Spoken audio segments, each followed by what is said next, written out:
नमस्कार, आप सुन रहे हैं 90.4 मेगाहर्ट्ज पर दिल्ली विश्वविद्यालय सामुदायिक रेडियो यानी DUCR। और आज हम मना रहे हैं अपना स्वतंत्रता दिवस। आज़ादी को 70 साल हो गए हैं और 70 साल में कितना देश आज़ाद हुआ है या क्या बदलाव हैं देश में, और आज का युवा वर्ग उसको कैसे देखता है आज़ादी को, और भविष्य में वो कैसा भविष्य का भारत चाहता है। आइए जानते हैं हमारे युवा वर्ग से। हमारे DUCR के कुछ युवा वॉलंटियर्स यहाँ पर मौजूद हैं और एक एक करके हम उनसे जानेंगे कि स्वतंत्रता उनकी नज़रों में क्या है और भविष्य में वो कैसा भारत देखना चाहते हैं। तो सबसे पहले कौन बोलना चाहेगा? सबसे पहले वंशिका बोलना चाहेंगी और उनके बोलने से पहले मैं चाहूँगी कि सब उनके लिए तालियां बजा दें। वंशिका, बहुत बहुत स्वागत है आपका 90.4 मेगाहर्ट्ज दिल्ली विश्वविद्यालय सामुदायिक रेडियो पर। जी वंशिका, बताइए कि आप क्या समझती हैं स्वतंत्रता से?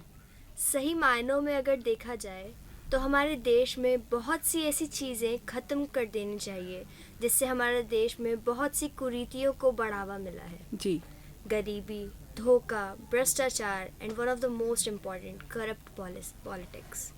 शिक्षा भी कहीं ना कहीं बहुत मैटर करती है हम लोगों के लिए, हम गर्ल्स के लिए, हम यूथ के लिए, क्योंकि अगर शिक्षा ही नहीं होगी हमारे देश में तो हमारा देश बढ़ेगा कैसे।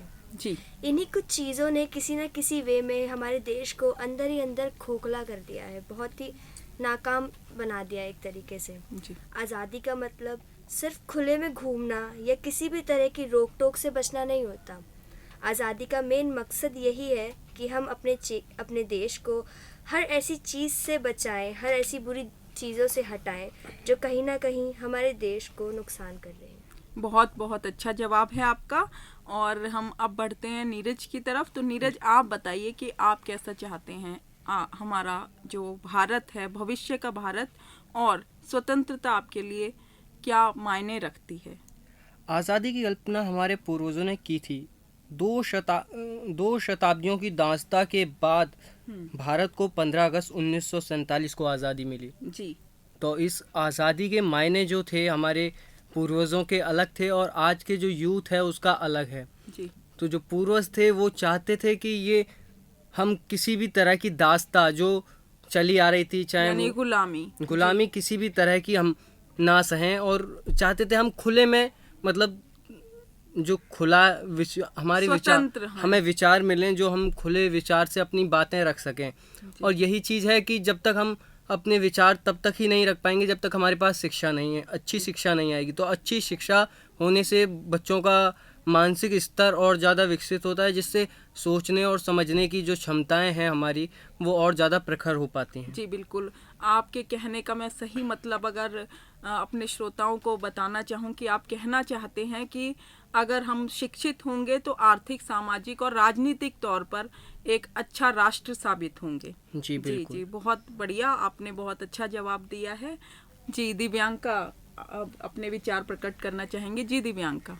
शुक्रिया। पहले तो जी आज़ादी जो है, मैं बस इतना ही कहना चाहूँगी कि मेरे लिए आज़ादी है जो चीज़ें मैं करती हूँ, जो काम करने के लिए, कोई भी काम करना हो, चाहे शिक्षा हो, चाहे वो कहीं भी जाना हो, आना हो, इन सब के लिए मैं फ्री हूँ। तो ये सारी चीज़ें जो है वो आज़ादी है। लेकिन ये भी नहीं है कि हमें कुछ भी कर लेना चाहिए जो दूसरों के लिए अच्छा ना हो। जी। दूसरों के लिए जो है जो चीज़ें मुझे खुशी मिलती है करने में, वो दूसरों के लिए वो भले के लिए ना हो, उस सामने वाले को नुकसान हो रहा है, तो वो जो आज़ादी है वो आज़ादी नहीं है। और मैं आज़ादी को एक थोड़ा सा हम अपने समाज की ओर थोड़ा सा रुख करेंगे और मैं उधर का भी दिखाना चाहूँगी कि आजकल लोग जो हैं उनको लगता है कि हम आज़ाद हैं तो हम कुछ भी कर सकते हैं, हम कुछ भी बोल सकते हैं। जी।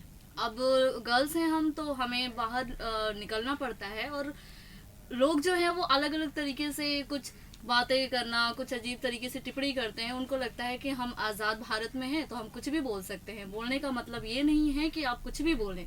बोलने का मतलब है कि आपको अच्छा बोलना है जो सामने वाले के लिए भी अच्छा हो, उसके लिए भले के लिए हो। तो बस इतना जी। ही है मेरे लिए। तो मैं आपके जवाब को बोलने की आज़ादी से जोड़कर देखती हूँ कि आप ये कहते हैं कि हमें ये नहीं सोचना चाहिए कि हमें बोलने की आज़ादी है तो हम कुछ भी बोलें। कुछ ऐसा हमें नहीं बोलना चाहिए कि जिससे दूसरे की स्वतंत्रता का हनन होता हो या फिर उसको कहीं ना कहीं से दुख पहुंचता हो। तो हमें वही बोलना चाहिए जो सबके लिए अच्छा है, यानी कल्याणकारी है। ये बात आपकी बहुत सही है। और अब हम बबीता से जानते हैं कि बबीता क्या चाहती हैं, क्या क्या है आज़ादी उनकी नज़र में और भविष्य के भारत को वो कैसा देखना चाहेंगी। शुक्रिया गीतांजलि जी आज़ादी वैसे तो एक तरीके से मैं एक आज़ाद भारत में रह रही हूँ, लेकिन एक तरीके से मैं नहीं भी रह रही, जी क्योंकि कई बार ऐसा होता है जिस चीज़ को मैं सोचती हूँ वो आज़ादी है, वो और लोगों की नज़रों में आज़ादी नहीं होती। जी मेरी नज़र में आज़ादी एक खुले विचार की है, शायद से वो मेरे आसपास रहने वालों के लिए नहीं है, जी क्योंकि जिस हिसाब से मैं सोचती हूँ उस हिसाब से वो नहीं सोचते। कई नज़रों में माना जाता है कि लड़कियों को एक सीमित रहना चाहिए, तो आज भी कहीं ना कहीं बहुत से लोगों की सोच ऐसी है कि लड़कियों को सिर्फ सीमित ही रहना चाहिए। जी ये मेरे ही द्वारा देखा गया है, 2-3 दिन पहले ये चीज़ें मैंने देखी है कि अगर 9 बजे के बाद मेरा भाई बाहर जा रहा है तो उसके लिए वो आज़ादी है। अगर मैं बाहर जा रही हूँ तो वो मेरे लिए एक सीमा हो जाती है कि नहीं, 9 बजे तुम्हें बाहर नहीं जाना। तो मेरे हिसाब से मेरे परिवार वालों की खुली सोच होना वो मेरे लिए एक ज़रूरी है, क्योंकि तभी मैं माना ही जाऊंगी कि हाँ मैं सच में आज़ाद हूँ।